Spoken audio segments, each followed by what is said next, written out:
Dangerous Assignment, starring Brian Donlevy as Steve Mitchell.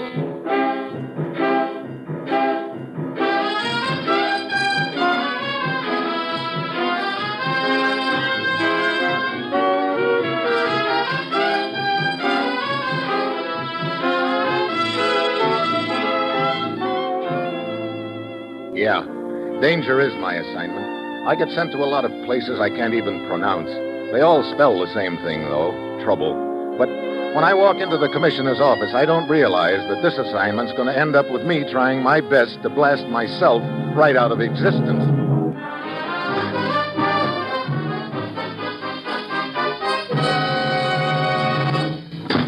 Good morning, Commissioner. Good morning, Steve.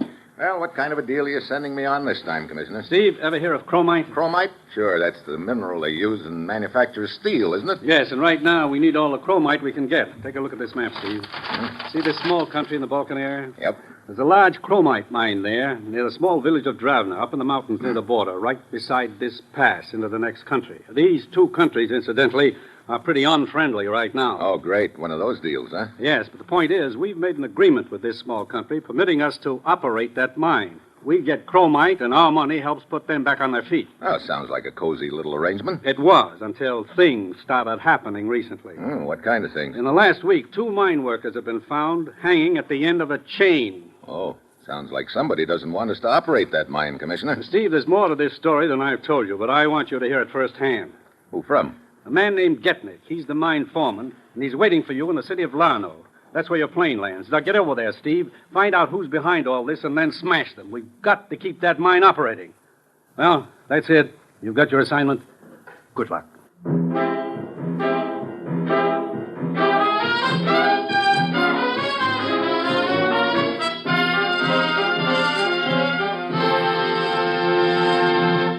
Dangerous Assignment will continue in a moment. Sure. I've got my assignment.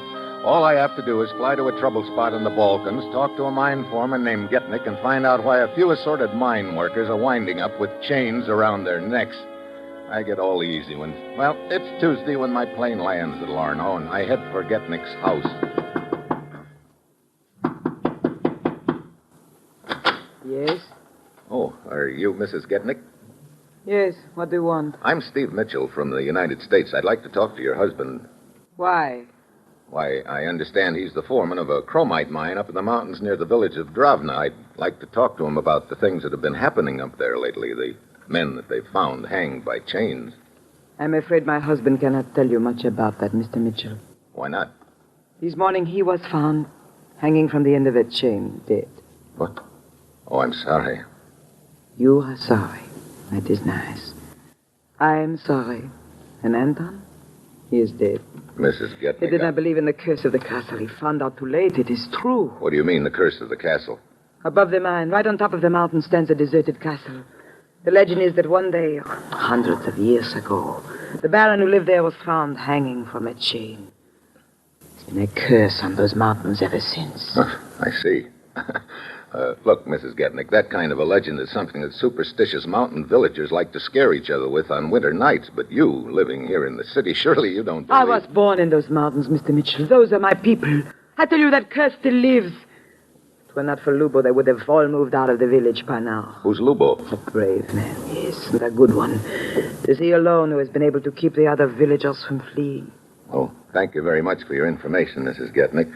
I think I'll go up to the village in the morning and see what I can find out from Lubo. I see. You're like the others, Mr. Mitchell. What others? Those who did not believe in the curse. Like my husband. So go ahead. Go to the village of Dravna. Laugh at the curse of the castle. And then one morning they will find you, too, dangling from the end of a chain.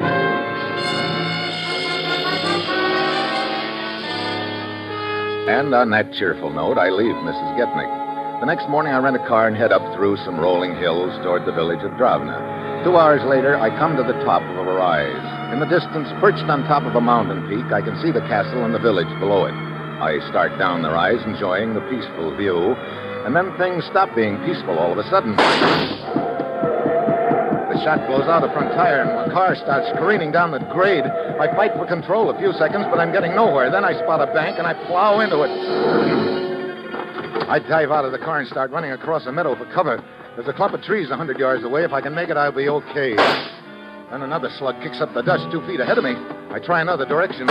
Again, a shot ahead of me. I start running back to the car. This time, the slug hits only a foot in front of me. The sniper's got me zeroed in, and by this time, I've got a healthy respect for his aim. So I stand still and wait. Pretty soon, a slender figure starts down the hill toward me, wearing heavy boots and a leather jacket and carrying a rifle with a telescopic sight. Don't move. What? Hey, you're a girl. Don't let that give you confidence. I shoot straighter than most men. You're telling me. What's this all about? Turn around. Look, I've got no longing to be shot in the back. I said turn around. If you don't, you'll get shot in the face. Maybe you'd like that better. Brother, you're a determined little lady, aren't you? Okay, turn around it is. All right. Now walk. Where to? Straight ahead. You will see where when the time comes. Move.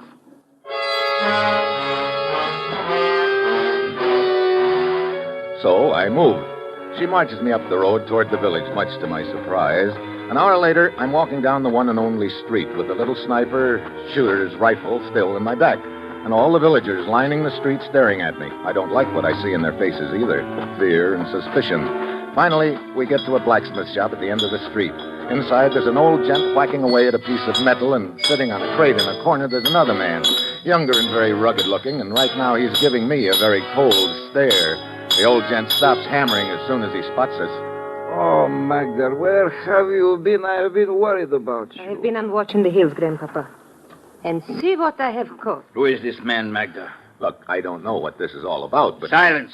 Let Magda speak. He is a stranger, and he was approaching the village. Oh, this is a crime? Brother, you folks are really short on hospitality, aren't you? Evil things have been happening here in our village, stranger. We want to know about everyone who comes here and why. So you send your granddaughter out to have a little target practice, huh? Magda went without my knowledge. My fiancée is devoted to the preservation of our village. Unfortunately, her zeal sometimes is greater than her sense. But, Lubo, you yourself told me that... Wait a minute. She called you Lubo? That is my name. Why? And you're the guy I came here to see. So, who are you? Steve Mitchell. I do not recognize the name. Well, maybe you'll recognize these credentials of mine. You better take a look at them. Yes, indeed, I do recognize them. We owe you an apology for our rudeness. Lubo, I don't understand what... Mr. Mitchell is a representative of the United States, my dear. He's here to help us. I am sorry for the reception Magda gave you, Mitchell. With what has been happening here, our entire village is on edge. Well, no harm done. Only I'd hate to have your fiancée shooting at me if she really meant to hit me. I'll bet you're one guy who'll never step out of line. Please, Yes, I'm afraid I would not last long. But come, Mitchell. We will have a drink, and I will tell you all I can about our trouble.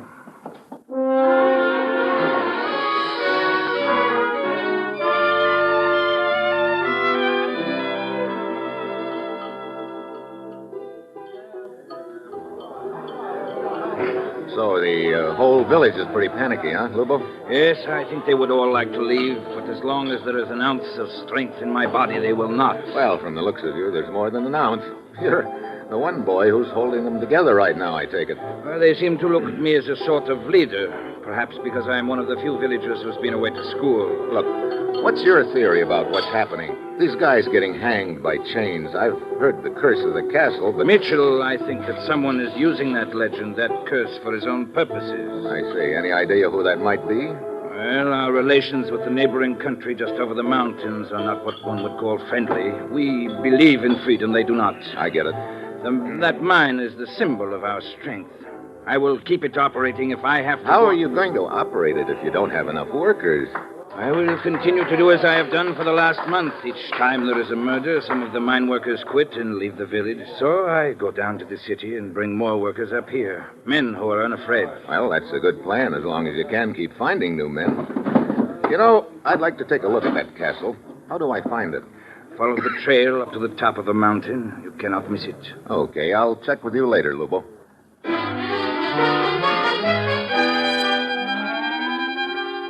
I head along the trail up the mountain to the castle. It perches there on the ridge just like a giant vulture overlooking the mountain pass between the two countries. I push open a creaky metal door and go inside. There are cobwebs all around the place, and a couple of bats make passes at my head. From the looks of the place, it isn't hard to see why the villagers think it's haunted. I start outside, then I freeze. There's a faint sound, like a clank of metal. The pleasant picture of me hanging at the end of a chain suddenly flashes through my mind. I try to shake it off. Then I hear the clank again. And this time I know it isn't my imagination. I whirl around, but just then something hard wraps around my throat. I try to get my hands up to it, but I can't. It keeps getting tighter. Everything's swimming in front of my eyes. I try for one more breath, but I don't make it. The floor comes up at me fast and hits me right in the face.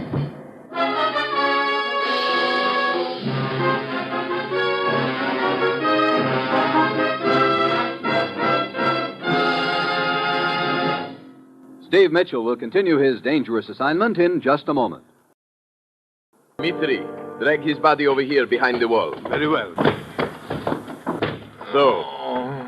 Oh, he is starting to recover. Here are some papers I found in his pocket. Let me see them. Steve Mitchell, United States agent. What? Dmitri. What? How could we have known in the dark? Oh, my throat. Mr. Mitchell. What? Who are you? Lieutenant Siska of the military. Military? Yes. My men and I are the border patrol here. Wait a minute.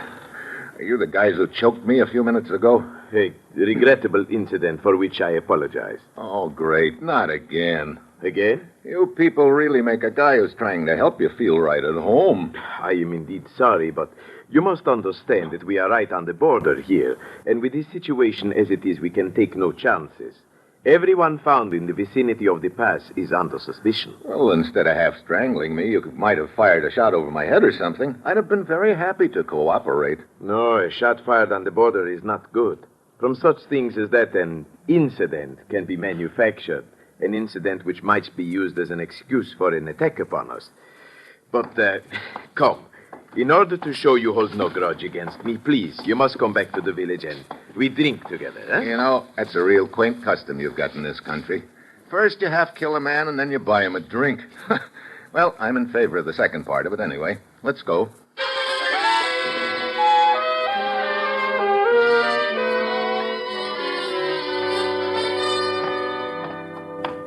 The village looks pretty deserted, Lieutenant. Yes, with this talk of the curse of the castle, everyone keeps to their own house at night, Mr. Mitchell.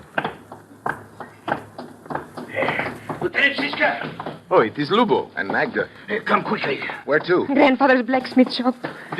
What is the matter, Lubo? I do not know, Siska. A moment ago, a small boy ran through the street screaming. Screaming what? The blacksmith shop. The blacksmith shop. That's all he said. Here we are. All dark. Hey. What's that sound? Here, I have a flashlight. There. There is no one here. There is Grandpapa. Mitchell, look. Overhead. What? Brother. Ooh, hanging from the rafter by a chain. Grandpapa. No, Grandpapa. Lubo leads Magda away, and Siska and I get the body down. By the time we get outside, the whole village is turned out. By torchlight, Lubo is trying his best to hold them together. But it's easy to see he's fighting an uphill battle. Who will be killed next? You superstitious fools, listen to me. Whoever is murdering our people is doing it to disunite us. So we will not be able to operate the mine. We are leaving now. We are leaving. No, do not go. Listen to me. Listen to me.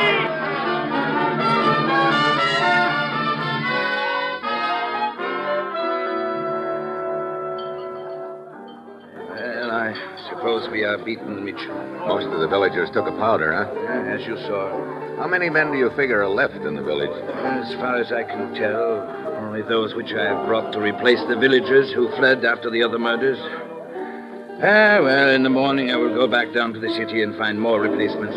You're really all out on this deal, aren't you? Yes, I am, as you say, all out. Why? That is a good question. Why, indeed? Sometimes I wonder, how much is a dream worth? A dream? The dream of a small boy who grew up in this village, who saw great possibilities for a happy, peaceful, prosperous life for this village. A boy who went away to study, to learn, then came back here to help make that dream come true. I see. But what is the good of burdening you with my dreams? I want to go Lubo! on. Mr. Mitchell. Oh, Lieutenant Siska, what's the matter? Trouble. What could be more trouble than we have already had, Siska? This. One of my men just returned from across the border on a scouting mission. He reports a large column of troops heading toward the pass. What? Yes. Yes, they should reach their entrance to the pass in 2 hours. And further, he says they are setting up artillery at the foot of the mountain on their side. The thing we have all feared has happened at last. We will be attacked, invaded. No. We may be attacked, yes, but invaded, no. Have you radioed the colonel in the city, Siska? Yes, just now. He is dispatching a brigade of troops.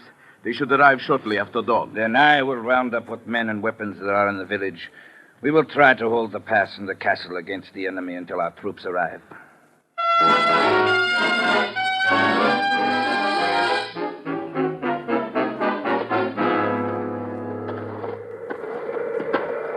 How much further to the pass, Siska? 100 feet ahead of us is a point from which we can look down into it. Brother, it really gets cold up here. Yes.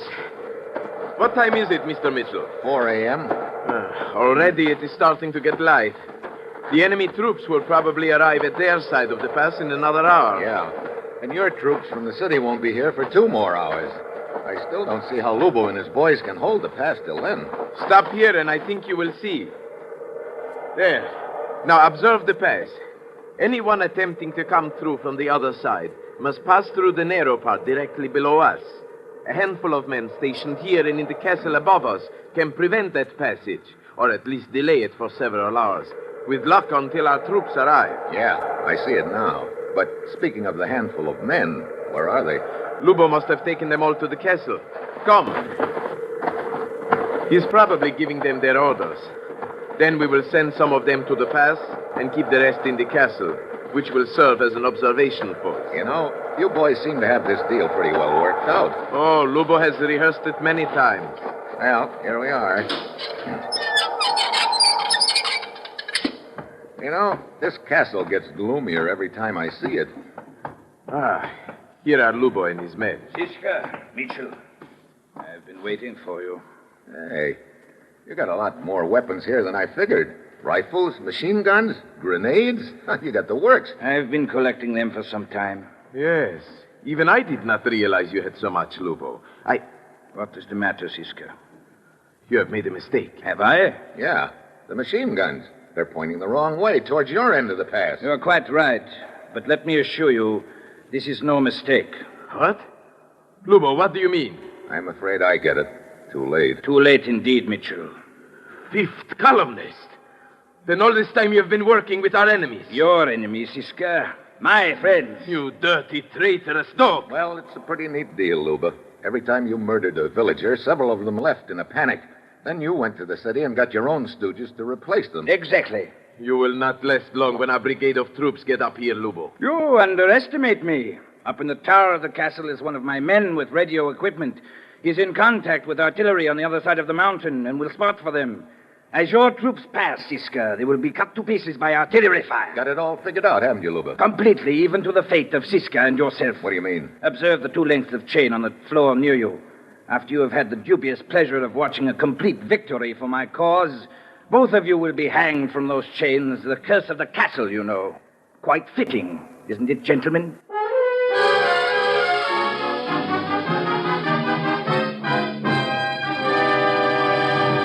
You will hear the conclusion of Dangerous Assignment in just a moment. Well, along about now, I'm looking like a real poor insurance risk.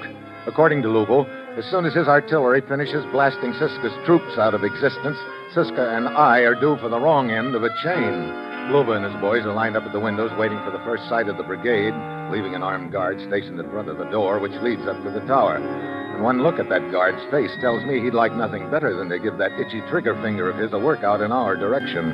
Mr. Mitchell, what can we do? I'd sure like to get to that radio up in the tower. Yes, so we could warn our troops. But how can we do it? The door is 10 feet away from us, and that guard would shoot us down the minute we started for it. Yeah, I know. Wait a minute. What is it? Those lengths of chain on the floor near us. The one Lubo's reserved for us. What about them? One of them's only a couple of feet from me. Look, try to shield me from the guard's eyes while I get a hold of it. You think you can hit the guard with it from here? You got any better ideas? No, but Look, Lubo and the others have their backs turned to us. It's our only chance. Did the guard see me take that step? No. Okay, I've got hold of the end of the chain now.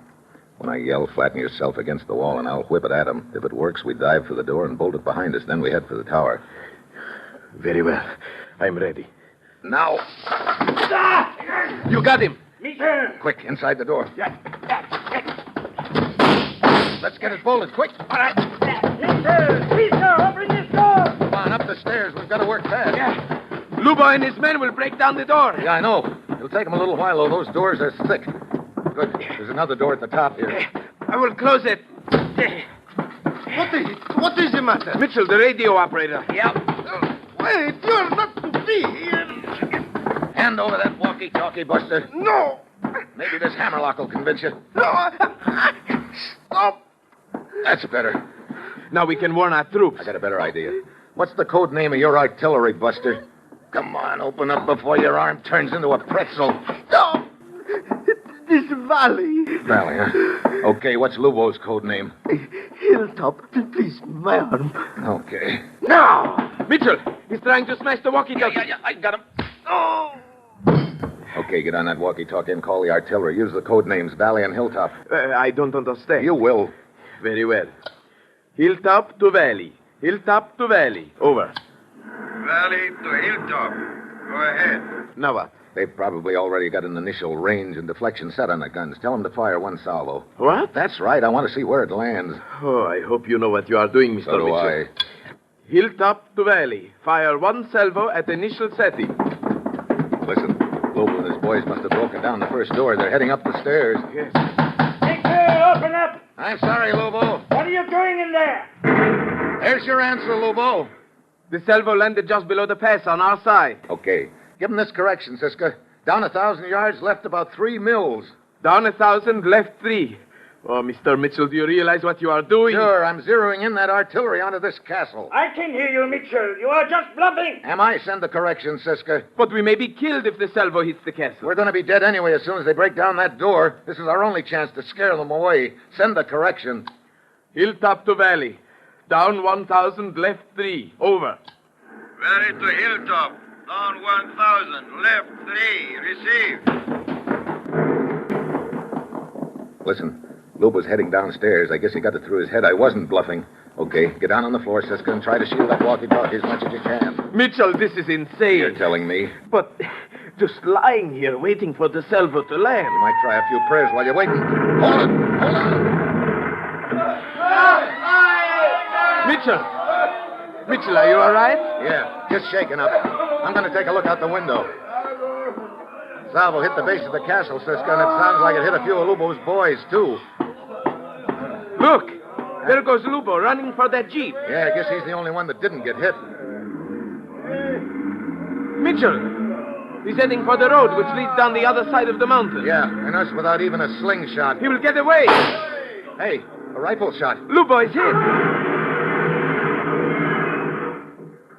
Oh, brother. Right over the side of the mountain. Well, I guess that's the end of Lubo. Yes, but where did the shot come from? Look, kneeling beside the pass down there. There's your answer. Why, it is Magda. Yeah, Lubo's girl. Or I should say ex-girl. Looks like she finally tumbled to him. Yes, he killed her grandfather and betrayed her country. She killed him. Pretty fitting. But Mr. Mitchell, we're not out of trouble yet. Well, I think with us spotting for that artillery, there's not much chance that they'll hit your troops. Matter of fact, if you wanted to be real cruel about it, you might arrange to have them drop a few shells on their own troops. I think that'd slow up the advance until your boys get to the pass. Yes, I think that might be arranged. So, the traitor Lubo did not have the victory he planned. No, I guess not. You see, Lubo thought he had everything figured out, but he ran into one thing nobody can figure out. You mean your strategy? No, I mean a woman.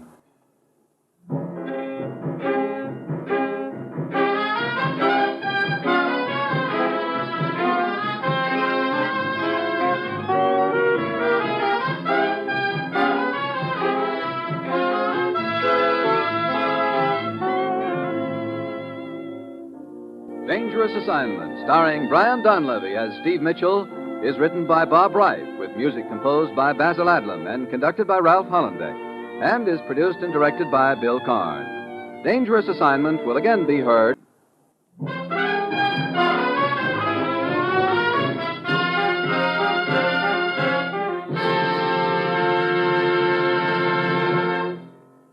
Dangerous Assignment came to you from Hollywood. More good times on NBC.